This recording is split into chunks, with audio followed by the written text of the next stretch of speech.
وقال النبی صلی اللہ علیہ وسلم من انتہب نہبۃ مشہورۃ فلیس منا، رواہ ابو داؤد۔ نبی اکرم صلی اللہ علیہ وسلم نے ارشاد فرمایا، وہ شخص ہم میں سے نہیں ہے جو اعلانیہ لوٹ مار کرے۔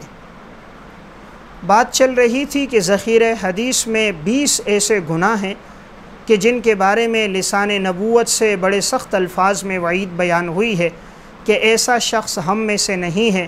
تو ان میں 7واں آدمی وہ ہے کہ جو اعلانیہ لوٹ مار کرتا ہے، دوسروں کے مال پہ قبضہ کرتا ہے، ناحق دوسروں کا مال غصب کرتا ہے، دوسروں کا مال چھینتا ہے، اسلحے کے زور پر، طاقت کے زور پر۔ آپ نے فرمایا یہ شخص ہم میں سے نہیں۔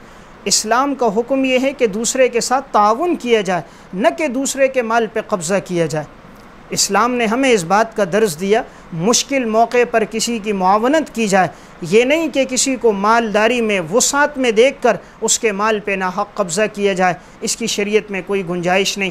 آپ نے فرمایا جو شخص یہ کام کرے گا کہ اسلحے کے زور پر، طاقت کے زور پر، پارٹی اور جماعت کے بلبوتے پر دوسرے کے مال پہ قبضہ کرے گا، لسان نبوت سے اس کے بارے میں وعید بیان ہوئی ہے، فلیس منا، ایسا شخص ہم میں سے نہیں ہے۔ اس لیے انسان اس گناہ سے اپنے آپ کو بچائے، کوشش یہ کرے اللہ نے مال دیا ہے تو اللہ کے راستے میں خرچ کرے، غریبوں، یتیموں، بیواؤں پہ مال کو خرچ کرے، دوسروں کے مال پہ نگاہ نہ ڈالے، دوسروں کے مال کو نہ چھینے، ورنہ دنیا بھی برباد ہو جائے گی، آخرت بھی برباد ہو جائے گی۔